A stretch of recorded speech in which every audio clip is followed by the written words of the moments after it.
नमस्कार दोस्तों, इस ब्लॉग में आप सभी लोगों का स्वागत है।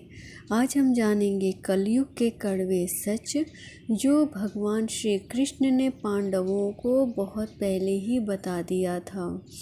कलयुग जो है वो सबसे कुपित श्रापित युग माना गया है चारों युग में।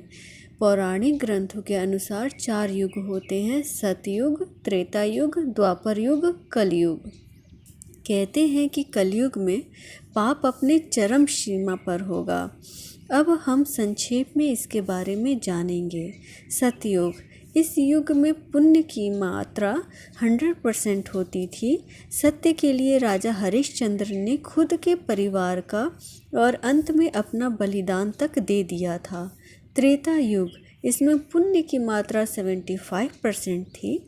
इसमें राम अवतार हुआ था। असुर राज बाली ने 3 पग में धरती दान कर दी थी, जबकि राक्षस राज रावण ने सीता जी का अपहरण करने के बाद भी उन्हें छुआ तक नहीं था। द्वापर युग, इस युग में पुण्य की मात्रा 50% थी। मतलब इस युग में आधे मनुष्य पापी और आधे मनुष्य पुण्य आत्मा थी। इसी युग में महाभारत हुआ था। यह युद्ध धर्म का युद्ध था। श्री कृष्ण जी ने धर्म की रक्षा की थी। कलयुग, इसमें पाप की मात्रा 75% हो गई है और पुण्य सिर्फ 25% रह गया है। लेकिन ये 25% पुण्य कहीं भी नज़र नहीं आता, सिर्फ पाप ही पाप दिखाई देता है।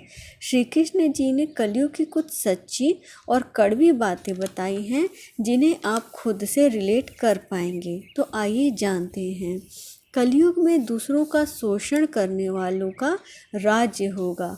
वो बोलेंगे कुछ और करेंगे कुछ और।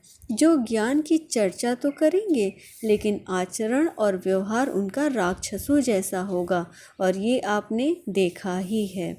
कलयुग में बालकों यानी बच्चों के प्रति माता पिता का इतना ज़्यादा मोह माया होगा कि उसे अपने विकास का अवसर नहीं मिलेगा।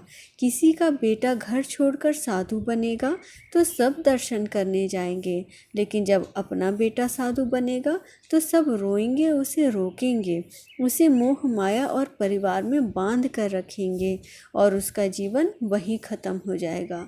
कलयुग में लड़के लड़की के विवाह में, मकान के उत्सव में, छोटे बड़े उत्सवों में लाखों खर्च कर देंगे, लेकिन आपके पड़ोस में ही यदि कोई भूखा प्यासा हो तो उसका पेट भरने नहीं जाएंगे।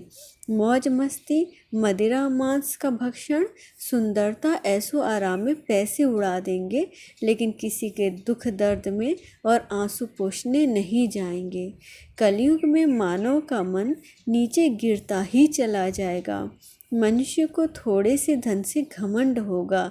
स्त्रियों को केशवती, रूपवती होने का गर्व होगा। धनवान पुरुष ही स्त्रियों का स्वामी होगा। जो अधिक देगा सब उसे ही अपना स्वामी मानेंगे। कलयुग की प्रजा बाढ़, सूखे, भय से परेशान होंगे। अकाल मृत्यु होगी, बाढ़ होगी। कलयुग में हरि नाम का भजन ही आपको पार लगाएगा। हरि नाम का छोटा सा शब्द बोलने से मनुष्य का पतन रुक जाएगा। इसीलिए अगर आप अपना और अपने परिवार की भलाई चाहते हैं तो सतमार्ग अपनाइए।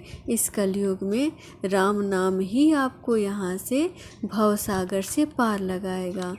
जय श्री कृष्ण। अगर आपने वीडियो को अभी तक सब्सक्राइब नहीं किया है तो प्लीज़ सब्सक्राइब कर दीजिए। इससे हमें अच्छी अच्छी वीडियो लाने की प्रेरणा मिलती है और हमारा साहस बढ़ता है। आपका दिन शुभ हो, परिवार सही रहे। धन्यवाद।